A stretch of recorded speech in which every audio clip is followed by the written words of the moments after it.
Next നമുക്ക് photosynthesis എന്ന് പറയുന്ന ചാപ്റ്റർ പറയാം. നിങ്ങൾ സ്കൂളിൽ പഠിച്ചിട്ടുണ്ടാകും ഫോട്ടോസിന്തസിസ് എന്താണെന്ന്. പ്രകാശ സംശ്ലേഷണം, അതായത് സൂര്യപ്രകാശവും കാർബൺ ഡൈ ഓക്സൈഡും ഒക്കെ ഉപയോഗിച്ചിട്ട് ചെടികൾ അവരുടെ ഇലയിൽ വെച്ചിട്ട് ഫുഡ് പ്രിപ്പയർ ചെയ്യുന്നതിനെയാണ് നമ്മൾ എന്ത് വിളിക്കുക, ഫോട്ടോസിന്തസിസ് എന്ന് പറഞ്ഞിട്ട് വിളിക്കുക. അപ്പം ഫോട്ടോസിന്തസിസിൽ ഫോട്ടോ എന്ന് പറഞ്ഞു കഴിഞ്ഞാൽ ലൈറ്റ് എന്നാണ് മീനിങ്, സിന്തസിസ് എന്ന് പറഞ്ഞു കഴിഞ്ഞാൽ ജോയിൻ, അതായത് പ്രകാശം ഉൾപ്പെടുത്തി എന്നുള്ള അർത്ഥത്തിൽ. അപ്പം അതായത് ഇതിൻ്റെ ബേസിലാണ് മൊത്തം ലിവിങ് ബീയിങ്സ്, ഹ്യൂമൻ ബീയിങ്സ് ആയാലും ആൾമോസ്റ്റ് ലിവിങ് ഓർഗാനിസം ഒക്കെ ഈ ഫോട്ടോസിന്തസിസിൻ്റെ ബേസിലാണ് ജീവിച്ച് പോകുന്നത്. ഇത് ഗ്രീൻ പ്ലാന്റുകളും ആൽഗെ അതുപോലെ ക്ലോറോഫിൽ കണ്ടെയ്നിങ് ബാക്ടീരിയകളൊക്കെയാണ് ഫോട്ടോസിന്തസിസിന് സഹായിക്കുക. അതായത് ക്ലോറോഫിൽ എന്ന് പറയുന്ന ആ ഗ്രീൻ കളർ പിഗ്മെൻറ്റ് അതിലുണ്ടായിരിക്കണം. അത്തരത്തിലുള്ള പ്ലാന്റ് അല്ലെങ്കിൽ ആൽഗകൾ അല്ലെങ്കിൽ ബാക്ടീരിയൻസ് ആണ് ഫോട്ടോസിന്തസിസ് നടത്തുള്ളൂ. അപ്പം green plants R capable of synthesizing carbohydrate from carbon dioxide and water in the presence of light by the process of photosynthesis. അതായത് ലൈറ്റിൻ്റെ പ്രസൻസിൽ കാർബൺ ഡൈ ഓക്സൈഡും വാട്ടറും കൂടി കൂട്ടിച്ചേർത്തിട്ട് ഗ്രീൻ പ്ലാന്റിനെ എന്തിനു സഹായിക്കും, കാർബോഹൈഡ്രേറ്റ് എന്ന് പറഞ്ഞാൽ അന്നജം എന്ന് പറയും നമ്മൾ, കാർബോഹൈഡ്രേറ്റ് ഉണ്ടാക്കാൻ സഹായിക്കും. അപ്പം ഫോട്ടോസിന്തസിസിൻ്റെ സമയത്ത് ലൈറ്റ് എനർജി എന്ത് ചെയ്യും, ഫോട്ടോസിന്തറ്റിക് പിഗ്മെൻറ്റ്, അതിന് നമ്മൾ വിളിക്കുന്ന പേരാണ് ക്ലോറോഫിൽ അല്ലെങ്കിൽ കരോട്ടിനോയിഡ് അല്ലെങ്കിൽ സാന്തോഫിൽ. ഇതുകളൊക്കെ എന്താണ്, ഫോട്ടോസിന്തറ്റിക് പിഗ്മെൻറ്റുകളാണ് കേട്ടോ ചെടികളിൽ ഉണ്ടാകുന്നത്. ഇതെന്ത് ചെയ്യും, എനർജി സ്വീകരിക്കും. എന്നിട്ട് ക്ലോറോപ്ലാസ്റ്റ് എന്ന് പറയുന്നത് പിന്നെ നമ്മുടെ ഹരിതകം എന്ന് പറയുന്ന ആ ഒരു സാധനം, അതിൻ്റെ ബേസിൽ എന്ത് ചെയ്യും, കെമിക്കൽ എനർജി ഉപയോഗിച്ചിട്ടാണ് എന്തായിട്ട് മാറുന്നത്, കാർബോഹൈഡ്രേറ്റ് ഫോം ചെയ്യുന്നത്. അപ്പോൾ ഒരു ഇക്വേഷൻ കൊടുത്തിട്ടുണ്ട്, 6 കാർബൺ ഡൈ ഓക്സൈഡ് മോളിക്യൂളും 12 വാട്ടർ മോളിക്യൂളും കൂട്ടിച്ചേർത്തിട്ട് സൺലൈറ്റിൻ്റെയും ക്ലോറോഫിലിൻ്റെയും പ്രസൻസിൽ എന്തായിട്ട് മാറും, C6H12O6, അതാണ് കാർബോഹൈഡ്രേറ്റിൻ്റെ രാസനാമമാണ് കേട്ടോ, അതായിട്ട് മാറും. ഓക്കെ, അപ്പോൾ ക്ലോറോഫിൽ എ എന്ന് പറയുന്ന ഒരു വിഭാഗമുണ്ട്, അതാണ് മെയിൻ പിഗ്മെൻറ്റ്. അതെന്ത് ചെയ്യും, solar plants and animals energy and convert it to chemical energy. Chlorophyll A എന്ന് പറയുന്ന കാറ്റഗറിയിൽ പെട്ടുന്ന ക്ലോറോഫിലാണ് എന്ത് ചെയ്യുന്നത്, ഈ എനർജി, സോളാർ എനർജീനെ എന്തായിട്ട് മാറ്റുന്നത്, കെമിക്കൽ എനർജിയാക്കി മാറ്റുന്നത്. ഇനി chlorophyll a is also called essential photosynthetic pigment responsible for representing the reaction centre. Chlorophyll A എന്ന് പറയുന്നത് നമ്മൾ എസെൻഷ്യൽ ഫോട്ടോസിന്തറ്റിക് പിഗ്മെൻറ്റ് എന്ന് വിളിക്കും. ഈ പിഗ്മെൻറ്റുകൾ that is the reaction centre and the accessory pigments are packed in two functional clusters called photosystem. അപ്പോൾ ഈ പിഗ്മെൻറ്റുകളുടെ പിന്നെ കളക്ഷൻ അനുസരിച്ച് നമ്മുടെ ഫോട്ടോസിന്തസിസിൻ്റെ മൊത്തം സിസ്റ്റത്തിനെ 2 വിഭാഗമാക്കി മാറ്റിയിട്ടുണ്ട്. ഫോട്ടോസിസ്റ്റം 1ഉം ഫോട്ടോസിസ്റ്റം 2ഉം ഉണ്ട്. അപ്പോൾ ഫോട്ടോസിസ്റ്റം 1ൻ്റെയും ഫോട്ടോസിസ്റ്റം 2വിൻ്റെയും ഒരു ടേബിൾ അവിടെ കൊടുത്തിട്ടുണ്ട്, അതിൻ്റെ വ്യത്യാസങ്ങൾ എന്തൊക്കെയാണെന്നുള്ളത്. അതായത് അവർ എത്രത്തോളം എനർജിയാണ് സ്വീകരിക്കുന്നത് അതനുസരിച്ചാണ് സിസ്റ്റം 1ഉം സിസ്റ്റം 2ഉം വന്നിട്ടുള്ളത്. സിസ്റ്റം 2 ആണ് ആദ്യം കണ്ടുപിടിച്ചിട്ടുള്ളത്, പിന്നെയാണ് സിസ്റ്റം 1 കണ്ടുപിടിച്ചിട്ടുള്ളത് കേട്ടോ. അപ്പോൾ PS1 എന്ന് പറയുന്നത് റിയാക്ഷൻ സെൻറ്റർ ക്ലോറോഫിൽ എ എന്ന് പറയുന്ന മോളിക്യൂളാണ്. അവിടെ 700 നാനോമീറ്റർ വേവ് ലെങ്ത്തിലുള്ള എനർജിയാണ് സ്വീകരിക്കപ്പെടുന്നത്. പിന്നെ അവിടെ ഈ കുറേ ഇലക്ട്രോൺസുകളുടെ കെമിക്കൽ റിയാക്ഷനാണ് നടക്കുന്നത് എന്നുള്ളത് കൊണ്ട് ഇലക്ട്രോൺസുകളുടെ ട്രാൻസ്പോർട്ടേഷനാണ് അവിടെ നടക്കുക. അപ്പോൾ ഇലക്ട്രോൺ അക്സെപ്റ്ററായിട്ട് അവിടെ വരുന്നത് അയൺ പ്രോട്ടീനാണ്. അതുപോലെ ഇലക്ട്രോൺ കാരിയറായിട്ട് വരുന്നത് പ്ലാസ്റ്റോസയാനിൻ, അതുപോലെ ഫെറിഡോക്സിൻ ആൻഡ് സൈറ്റോക്രോമിൻ. ഇത്രയും പ്ലാന്റ് സെല്ലുകളാണ് എന്ത് ചെയ്യുന്നത്, ഇലക്ട്രോൺ കാരിയേഴ്സ് ആയിട്ട് വരുന്നത്. അതേസമയം ഫോട്ടോസിസ്റ്റം 2വിലും 680 നാനോമീറ്റർ ലൈറ്റാണ് അവിടെ അബ്സോർബ് ചെയ്യപ്പെടുന്നത്. അവിടെ ഇലക്ട്രോൺ ആക്സെപ്റ്ററായിട്ട് വരുന്നത് ഫിയോഫൈറ്റിൻ എന്ന് പറയുന്ന ക്ലോറോഫിൽ എയുടെ തന്നെ ഒരു മോഡിഫൈഡ് മോളിക്യൂളാണ് അവിടെ ഫിയോഫൈറ്റിനായിട്ട് വരുന്നത്. അതുപോലെ ഫോട്ടോ ആക്സെപ്റ്ററായിട്ട് വരുന്നത്. അതുപോലെ കാരിയറായിട്ട് വരുന്നത് ഫിയോഫൈറ്റിൻ, പ്ലാസ്റ്റോക്വിനോൺ, സൈറ്റോക്രോം. ഇത്തരത്തിലുള്ള ബോഡി പാർട്സ്, പ്ലാന്റിൻ്റെ പാർട്ടുകളാണ് എന്ത് ചെയ്യുന്നത്, അവിടെ ഇലക്ട്രോൺ ആക്സെപ്റ്ററായിട്ടും കാരിയറായിട്ടൊക്കെ പ്രവർത്തിക്കുന്നത്. ഇനി photosynthesis occurs maximum in blue and red region of Spectra. അതായത് സ്പെക്ട്ര എന്ന് പറഞ്ഞു കഴിഞ്ഞാൽ ലൈറ്റ് 7 കളറുകളായിട്ട് വിഭജിക്കുന്നതൊക്കെ നിങ്ങൾക്കറിയാം. അപ്പോൾ ഫോട്ടോസിന്തസിസ് ഏറ്റവും കൂടുതൽ നടക്കുന്നത് ബ്ലൂ കളറിലും റെഡ് റീജിയനിലുമാണ്.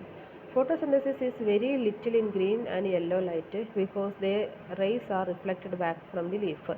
അപ്പം ഏറ്റവും കൂടുതൽ ഫോട്ടോസിന്തസിസിൻ്റെ റേറ്റ് കൂടുതൽ ബ്ലൂ ലൈറ്റിലും റെഡ് ലൈറ്റിലുമാണ്, കുറവുള്ളത് ഗ്രീൻ ലൈറ്റിലും യെല്ലോ ലൈറ്റിലുമാണ്.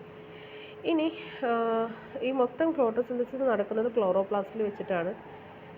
അപ്പം ക്ലോറോപ്ലാസ്റ്റിൽ 2 സെക്ഷൻ വരുന്നുണ്ട്, ഒന്ന് ലൈറ്റ് റിയാക്ഷൻ സെക്ഷനും ഒന്ന് ഡാർക്ക് റിയാക്ഷൻ സെക്ഷനും ഉണ്ട്. ഈ ലൈറ്റ് റിയാക്ഷൻ നടക്കുന്നത് ഗ്രാനയിൽ നടക്കുന്നു, അല്ലെങ്കിൽ തൈലാക്കോയിഡ്സ് എന്ന് വിളിക്കും നമ്മൾ. ഡാർക്ക് റിയാക്ഷൻ നടക്കുന്നത് സ്ട്രോമയിൽ വെച്ചിട്ടുമാണ് കേട്ടോ. അപ്പോൾ അതിൻ്റെ ഒരു പിക്ചർ കൊടുത്തിട്ടുണ്ട്. ഗ്രാനയിൽ വെച്ചിട്ട് ആദ്യം ലൈറ്റിൻ്റെ പ്രസൻസിൽ എന്ത് ചെയ്യും, വാട്ടർ ഓക്സിജനെ പുറത്ത് വിട്ടിട്ട് എനർജി ആയിട്ട് മാറും.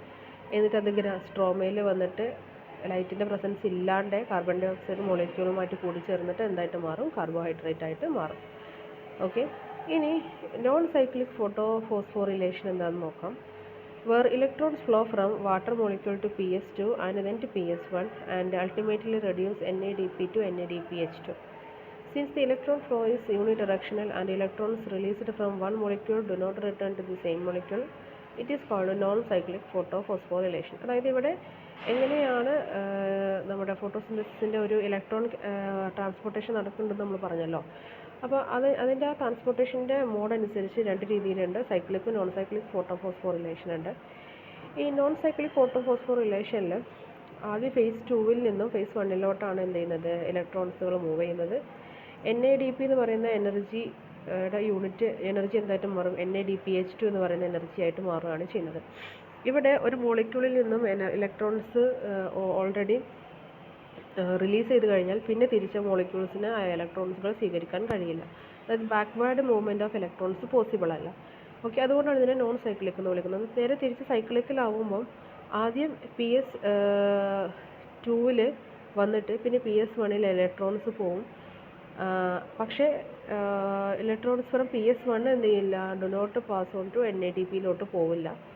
അതായത് ഇവിടെ നമുക്ക് ആ സെല്ലിൻ്റെ ഉള്ളിൽ ഇലക്ട്രോൺസ് ഒരു പ്രാവശ്യം റിലീസ് ചെയ്ത് കഴിഞ്ഞാൽ വീണ്ടും അതിനെ അക്സെപ്റ്റ് ചെയ്യാനുള്ള പോസിബിലിറ്റിയും ഉണ്ട്. അതാണ് സൈക്ലിക് ഫോട്ടോഫോസ്ഫോറിലേഷൻ. ഇപ്പോൾ ഇവിടെ കൊടുത്തിട്ടുണ്ട്, ഡാർക്ക് റിയാക്ഷൻ നടക്കുന്നത് നമ്മൾ പറഞ്ഞു സ്ട്രോമയിൽ വെച്ചിട്ടാണ്. ഡാർക്ക് റിയാക്ഷൻ്റെ സമയത്ത് കാർബൺ ഡൈ ഓക്സൈഡ് എന്ത് ചെയ്യും, എങ്ങനെയാണ് ഡാർക്ക് റിയാക്ഷൻ നടക്കുന്നത് എന്നുള്ളത് അതിനെ നമ്മൾ കാൽവിൻ സൈക്കിൾ എന്ന് വിളിക്കുക. അവിടെ കൊടുത്തിട്ടുണ്ട് കാർബൺ ഡൈ ഓക്സൈഡ് റൈബോസിലോസ് 1 ബയോഫോസ്ഫേറ്റ്, അതാണ് RUBP. അതെന്ത് ചെയ്യും, അക്സെപ്റ്റ് ചെയ്യും. എന്നിട്ട് ആദ്യം അതിനെ ഒരു 3PGA ആക്കി മാറ്റും. 3PGA എന്ന് പറഞ്ഞാൽ 3-ഫോസ്ഫോഗ്ലിസറിക് ആസിഡ് ആക്കി മാറ്റും. എന്നിട്ട് വീണ്ടും അതിനെന്ത് ചെയ്യും, റിഡക്ഷൻ വഴി കുറച്ച് എനർജി പുറത്ത് വിട്ടിട്ട് അതിനെ സൂക്രോസ് ആക്കി മാറ്റും. അതാണ് ട്രയോസ് ഫോസ്ഫേറ്റ്.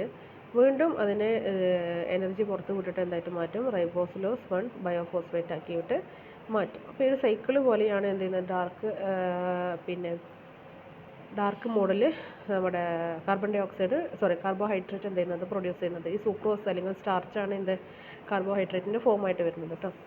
ഇനി C4 പ്ലാന്റുകളുണ്ട്, അതായത് നമ്മൾ മെയ്സ്, ജോവർ, ബജ്റ അത്തരം വിഭാഗത്തിൽ പെട്ടിട്ടുള്ള ചെടികളിൽ ഈ primary acceptor of carbon dioxide എന്ന് പറയുന്നത് മീസോഫിൽ സെല്ലുകളാണ് കേട്ടോ. നേരത്തെ നമ്മൾ പറയുന്നത് ക്ലോറോഫിൽ എന്നല്ല, ഇവിടെ മീസോഫിൽ സെല്ലുകളാണ്. ആൻഡ് ഇത്തരം C4 പ്ലാന്റുകളിൽ നമ്മളിപ്പോൾ നേരത്തെ പറഞ്ഞു കാർബൺ ഡൈ ഓക്സൈഡ് റൈബോസിലോസ് 1 ബയോഫോസ്ഫേറ്റ് ആണ് ആദ്യം അതിനെ കൂടിച്ചേർത്തിട്ട് കാർബോക്സി ഓക്സിഡേഷൻ വഴിയാണ് 3PGA ഉണ്ടാക്കുക എന്ന് പറയുന്നത്. അവിടെ ആ ഇതിന് പകരം ഇവിടെ ഡാർക്ക് C4 പ്ലാന്റുകളിൽ ഈ ഡാർക്ക് റിയാക്ഷൻ സഹായിക്കുന്നത് ഓക്സാലിയോ അസെറ്റിക് ആസിഡാണ്, OAA എന്ന് പറയും. ഓക്കെ, അപ്പം ഈ C4 പ്ലാന്റിൽ നടക്കുന്ന ഫോട്ടോസിന്തസിസ് നമ്മൾ വേറൊരു പറയും ക്രാൻസ് അനാട്ടമി എന്ന് പറയാറുണ്ട്. അപ്പോൾ C3 പ്ലാന്റിലും C4 പ്ലാന്റിലും എന്തൊക്കെ വ്യത്യാസങ്ങളാണ് ഈ ഒരു സമയത്ത് ഉണ്ടാവുക എന്ന് കൊടുത്തിട്ടുണ്ട്. അതിൽ carbon dye oxide fixation C3 പ്ലാന്റിൽ നടക്കും, ഒരു പ്രാവശ്യം നടക്കുള്ളൂ. പക്ഷേ C4 പ്ലാന്റിൽ എത്ര പ്രാവശ്യം വേണമെങ്കിലും നടക്കും. അതുപോലെ കാർബൺ ഡൈ ഓക്സൈഡ് അക്സെപ്റ്ററായിട്ട് C3 പ്ലാന്റിൽ RUBP ആണെങ്കിൽ മറ്റിടത്ത് OAA ആണ് വരുന്നത്. ഇനി അല്ലെങ്കിൽ മീസോഫിൽ സെല്ലാണ് വരുന്നത്. കാർബൺ ഡൈ ഓക്സൈഡ് ഫിക്സിങ് എൻസൈമായിട്ട് വരുന്ന RUBP ആണ്. പക്ഷേ നമുക്ക് അപ്പുറത്ത് PEP എന്ന് പറയുന്ന കാർബോക്സിലിസ് വിച്ച് ഈസ് വെരി എഫിഷ്യൻ്റ് ആണെന്ന് PEP ആണ് വരുന്നത്. അതുപോലെ ഫസ്റ്റ് പ്രോഡക്റ്റ് ഓഫ് ഫോട്ടോസിന്തസിസ് ആയിട്ട് C3 പ്ലാന്റിൽ വരുന്നത് 3C കോമ്പൗണ്ട് ഫോസ്ഫോഗ്ലിസറിക് ആസിഡ് ആണെങ്കിൽ മറ്റോടത്ത് 4C compound oxalo acetic acid ആണ്. ഇനി കാർബൺ ഡൈ ഓക്സൈഡിൻ്റെ കോൺസെൻട്രേഷൻ C3 പ്ലാന്റിൽ കൂടുതലാണ്, C4 പ്ലാന്റിൽ കുറച്ച് കുറവാണ്. അതുപോലെ ലീഫ് അനാട്ടമി എന്ന് പറയുന്നത് C3 പ്ലാന്റിൽ only 1 type of chloroplast Kranz anatomy absent ആണ്. ക്രാൻസ് അനാട്ടമി അല്ല C3 പ്ലാന്റിൽ, പക്ഷേ C4 പ്ലാന്റിൽ ക്രാൻസ് അനാട്ടമി ആണുള്ളത്. ഫോട്ടോ റെസ്പിറേഷൻ എന്ന് പറയുന്നത് ഓക്സിജൻ എന്ത് ചെയ്യും, പുറത്തുവിടും. പക്ഷേ C4 പ്ലാന്റിന് ഫോട്ടോ റെസ്പിറേഷൻ ഇല്ല, അതായത് അങ്ങനെ ഓക്സിജനെ പുറത്ത് വിടാനുള്ള സാഹചര്യമില്ല. ഇനി എഫിഷ്യൻസി എന്ന് പറയുന്നത് C4 പ്ലാന്റിനെക്കാട്ടിലും എഫിഷ്യൻസി കുറവാണ് C3 പ്ലാന്റിന് ഫോട്ടോസിന്തസിസിന്. C4 പ്ലാന്റ് അത് കൂടുതലും ആണ്. അപ്പോൾ ഇത്രയുമാണ് ഈ ഒരു ചാപ്റ്റർ വരുന്നത്.